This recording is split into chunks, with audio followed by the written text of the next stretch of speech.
अस्सलाम वालेकुम ख़वातीन व हज़रात। कुरान फहमी के सिलसिला सवालात और जवाबात के साथ आपकी खिदमत में हाज़िर। मेरे साथ तशरीफ़ फरमा हैं जनाब अली असगर साहब, और आज हम जिस मौजू पे बात करेंगे वो है जहाद। तो हम जानना चाहेंगे कि जहाद से क्या मुराद है, और क्या जहाद से मुराद सिर्फ़ और सिर्फ अल्लाह के दुश्मनों के ख़िलाफ़ लड़ाई बड़ाई है, या फिर इसकी कुछ मज़ीद किस्में भी हैं जो कि हम ज़माना अमन में रह के भी उन इक़साम से मुस्तफ़ीद हो सकते हैं। तो जनाब अली असगर साहब। बिस्मिल्लाहिर्रहमानिर्रहीम।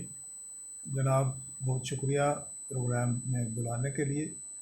और ये जो आपने सवाल उठाया, इंतहाई नाजुक सा मौजू है, और बहुत सारे लोगों ने जो इसका कॉन्सेप्ट बना रखा है उसको चेंज करने के लिए या तोड़ने के लिए तो बहुत सारी कोशिश करनी पड़ेगी, क्योंकि एक रवायतन जिहाद के नाम पे कत्ल व गारत या लड़ाई बड़ाई का जो मामला है वो है। असल में इसका बुनियादी रूट जो है वो जहद से है। जहद, कोशिश, और किसी काम के हसूल के लिए जद्दोजहद करना है। उसमें जो अमूमी तौर पर इस तरह की जिहादी तंजीमें और इस्लाम को बदनाम करने के हवाले से बहुत सारा काम हो रहा है, ये एक जुज़्व है। जहाँ हालात कंट्रोल नहीं होते उसमें जाके तो फिर ये जिहाद भी लाजिम हो जाता है। लेकिन ये जिहाद इनफरादी नहीं होता, वो जिहाद रियासत की ज़िम्मेदारी होती है। इनफरादी तौर पर कोई बंदा तलवार उठा के, बंदूक उठा के और अल्लाह का नाम लेके अगर इस हरकत में मुलव्वस पाया जाए तो उसके लिए कुरान कहता है, वइज़ा क़ील लहुम ला तुफ़सिदू फ़िल अर्ज़ क़ालू इन्नमा नहनु मुस्लिहून। जब उनसे कहा जाता है कि ज़मीन में फ़साद ना करो तो वो कहते हैं हम तो इस्लाह करने वाले हैं। अला इन्नहुम हुमुल मुफ़सिदून वलाकिन ला यशऊरून। जान रखो कि ये यही फसाद करने वाले हैं, इनको शऊर नहीं है। अब ये रियासत की ज़िम्मेदारी है कि वो इस्लाम के लिहाज से, मुमलिकत के लिहाज से, या किसी दीन की कदर के लिहाज से अगर किसी के साथ मामला ऐसा हो गया जो मुदाखलत करते हैं तो उनके साथ ये रियासत की ज़िम्मेदारी है। इनफरादी सतह पे इसको फसाद कहा जाएगा। हमारे पास बहुत सारी मिसालें हैं हमारे मुअल्लम हज़रात की कम इल्मी की वजह से, और वो लड़कों को, नौजवान बच्चों को इस हवाले से तरगीब देते हैं। बुनियादी तौर पर यह है कि ये है लफ्ज़ जद्दोजहद। जद्दोजहद का जो बड़ा पहलू है रसूलुल्लाह सल्लल्लाहु अलैहि वसल्लम के फरमान के मुताबिक कि जिहाद अकबर ये है कि बंदा अपने आप से लड़े, अपने आप से जद्दोजहद करे। ये जिहाद अकबर है। और ख़ारिज में जब किसी से के साथ मामला हो और वहाँ लड़ना पड़ जाए, वो भी स्टेट के आर्डर से, वो जिहाद असगर है। अगर हम उसको जिहाद ही कहेंगे तो जिहाद असगर कहेंगे। इन दोनों में फ़र्क करना बहुत ज़रूरी है। बुनियादी तौर पर जब हम गौर करते हैं कि कुरान में ये लिखा हुआ है कि अपने माल से लड़ो, अपनी जानों से लड़ो, तो वहाँ अनफस का ज़िक्र है और माल का ज़िक्र है। तो मैं अक्सर अपने दोस्तों में, बच्चों में जब बैठ के ये बात करता हूँ कि भाई इस आयत को भी समझने की ज़रूरत है कि जानो माल से जिहाद किया जाए।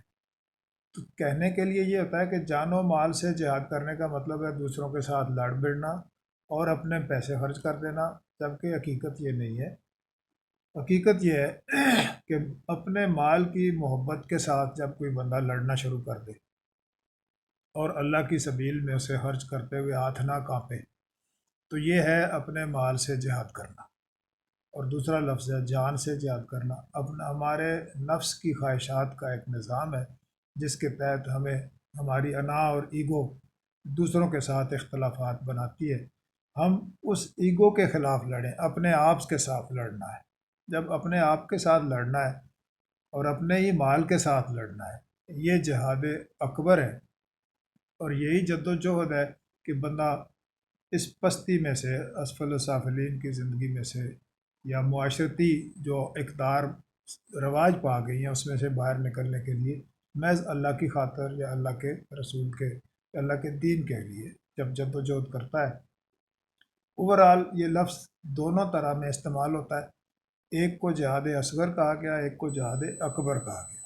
تو ہماری پہلی کوشش یہ ہونی چاہیے کہ ہمیں جہاد اکبر کرنا چاہیے، اپنے آپ سے جد و جہد کا آغاز کرنا چاہیے۔ قرآن میں یہ ارشاد ہے، والذین جاہدوا فینا لنہدینہم سبلنا۔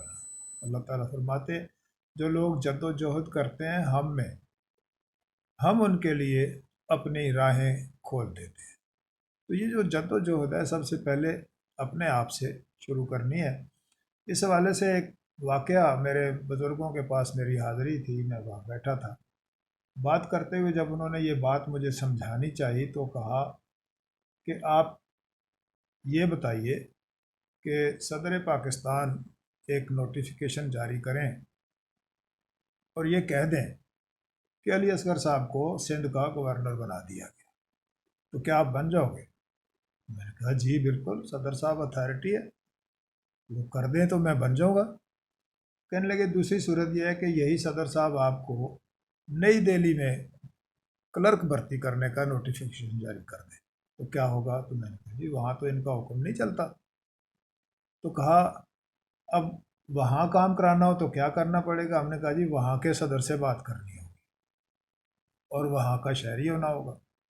کہنے لگے یہ جب کوئی بندہ جد و جہد کرتا ہے تو وہ اپنے آپ کے ساتھ جد و جہد کرنے کی بجائے وہ دوسرے اسٹیٹ میں جا کے مداخلت کرتا ہے۔ تو سب سے بڑا جہاد یہ ہے کہ جو آپ کے اپنی اسٹیٹ ہے آپ اس کے اندر اپنے نوٹیفیکیشن آرڈرز یہ جاری کریں، نہ کہ خارج میں۔ خارج کا جو کام ہے، اگر کسی جگہ جو ذمہ دار جورسڈکشن ہے جن لوگوں کی، ہم اس کو حکومت کہہ سکتے ہیں، جب وہ اس قسم کی سچویشن کے مطابق ہماری خدمات لینا چاہیں تو اس میں ہمیں ضرور جانا چاہیے، لیکن انفرادی طور پر تلوار اٹھا کے، ڈنڈا اٹھا کے، یہ اللہ کا نام لے کے، اس کو میں تو یہ سمجھتا ہوں کہ یہ سراسر فساد ہے، اور ہر بندے کا اپنے نظریے اور اس کے مخالف کے اوپر اللہ کا نام لے کے چڑھ دوڑے اور اس پر الزام لگا دے کہ جی ہم تو جہاد کر رہے ہیں۔